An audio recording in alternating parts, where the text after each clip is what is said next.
Okay, here comes example number 3. Promised you guys a question about profit. This is it. It's got quite an introduction. So let me read it aloud, and I'll give you a moment to write it all as well. A 300-room hotel is filled to capacity every night when they charge $80 per room. So they know if they charge $80 per room, this place is going to fill. For each increase of $1 per room, 3 fewer rooms are rented. Well, sure, you raise the price, maybe less people come and stay at your hotel. And so they figured out, yep, every dollar we raise the price, we got 3 fewer rooms that go vacant. 3 rooms go vacant. Also, each room costs $10 to service each day. Makes sense. Now, if you don't fill a room, you don't have to service it. So there's kind of that side as well. So how should the rooms be priced to maximize profit? Okay. A lot going on here. And they definitely did not give us anything like an equation or a function or an interval. We're going to come up with all that on our own. Quite the opposite of the last example. Okay, so they spoke about profit, right?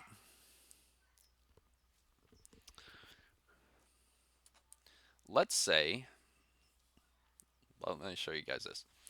Probably would make sense for these to be in the other order. P of X, the profit, equals revenue minus cost. How much money you bring in minus how much you spend, right? That's what you take away. Think of X as being the price over $80. Okay. So if they charge $80 per room, then X would be 0. That's the way I'm going to think of it. But for every increase of $1, and that's where X comes in. So if they raise it by $1, I'll say X is 1. If they raise it by $2, I'll say X is 2. Okay. We also know the 3 fewer rooms, etc. Okay. So I don't think this is all going to fit on the screen. So I'm hoping that you wrote it down. Let's look at the revenue and the cost separately, then we'll put it all together. What is the revenue if we think of X being the price over $80? Let's start just with kind of, first principles is what you sometimes hear this called. The revenue is going to be how much they charge per room multiplied by the number of rooms. Okay. All right. The number of rooms that are occupied. How much do they charge times how many rooms get occupied, right? Pretty simple. Well, if X is the price over 80, then let's think of how much they charge per room as 80 plus X, right? So X could be 0, X could be 1 or 2 or 20, right? How much they charge per room, 80 plus X. What does that mean for the number of rooms that get occupied? Well, if we're at $80, they fill all 300 rooms, right? But for every $1 increase, there are 3 fewer rooms. So every $1 that goes up, the number of rooms goes down times 3. Okay.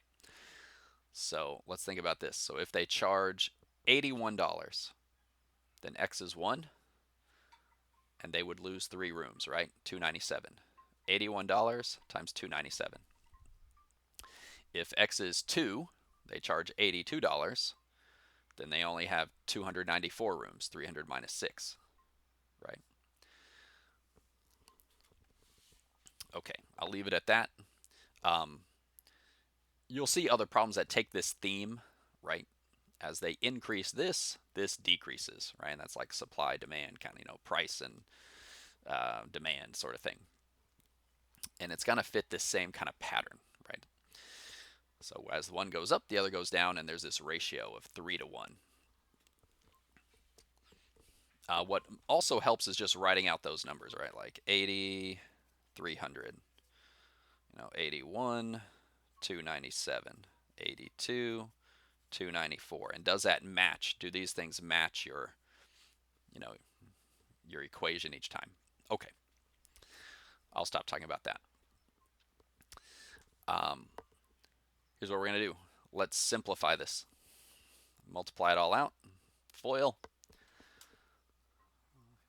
24,000 plus 60x when all that goes together minus 3x squared. There's your revenue function. And it's based on how much they're charging over $80. Okay.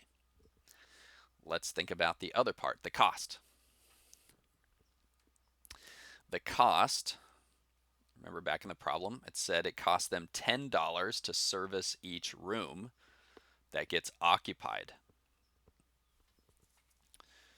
But if not all the rooms are occupied, then they don't have to clean all 300. Okay. So it's $10 times the number of rooms that are occupied. Well, wait, what was the number of rooms again? Oh, we already figured that out. 300 minus 3x. That's how many rooms get occupied. So the cost, 3,000 minus 30x. Now, we've got quite a list going here, but we're just about there. We've got the revenue, we've got the cost. So profit, let me just show you the rest of this. Profit is revenue minus cost. Be sure to put parentheses around that cost because that negative has to distribute. When you're done, you've got 21,000 plus 90x minus 3x squared.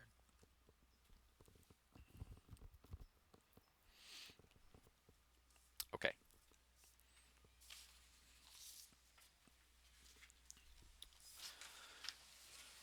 We've got the profit function.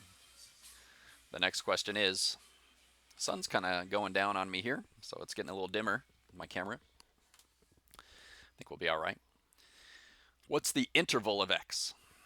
Okay. Well, again, it actually comes back to the number of rooms that get occupied. We know there is a maximum number of rooms and there's a minimum number of rooms, right? 0 rooms might be occupied. Probably don't want to increase the price so much that happens. But if we don't increase the price at all, it's going to stay at capacity 300. So we know the number of rooms is going to be somewhere in the middle. And remember how that was described, right? It was 300 minus 3x. So if we can isolate x here in the center, then we'll have those upper and lower boundaries. So here we go. I'm going to subtract 300 from each of the 3 parts. Subtract the 300. Then I'm going to divide each of the 3 by negative 3. But remember, when you divide by a negative, the inequality reverses. So both inequalities reverse, and I've got 100 less than or equal to, 100 greater than or equal to x greater than or equal to 0. Because the inequalities reverse, we might rewrite it this way. X has to be somewhere between 0 and 100. Makes sense. Makes sense. If they charge $100 over 80, then 3 times that many rooms are going to be, vacant, and that's the entire hotel. All right, great. So we have our profit function. We want to maximize the profit on that interval right there. So let's go for it. We've done it a couple times now. Again, we need the criticals. So we need a derivative. Such an easy derivative. I mean, once you have it written this way, boom, derivative, 90 minus 6x. We're going to set that equal to 0. And we're going to think about when that does not exist. Again, hardly any work, right? Solving, we get x equals 15. Boom, boom. Just like the other problems, it never is D and E. That's not always the case. It is in a lot of cases. The first 3 examples have been this for us, but don't forget about the D and E. That'll sneak up on you. That one question on the test, that you forget to check, that's going to be the one. Okay, so we got our 1 critical. We've got our endpoints. We put all 3 of those into the original profit. And I'm yet to do that, it looks like. So let's try that out. 21,000 plus 90 times 15 minus 3 times 15 squared. I got 21,675. Okay. Wow. That's their profit per night. Oh my goodness. All right, 0. Well, 0, 0. That'd be 21,000. Hey, that makes sense, right?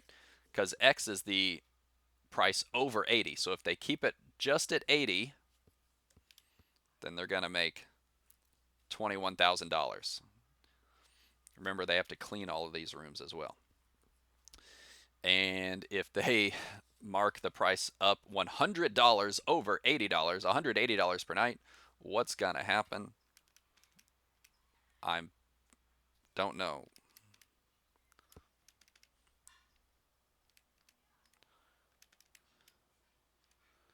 It's 0. They actually break even.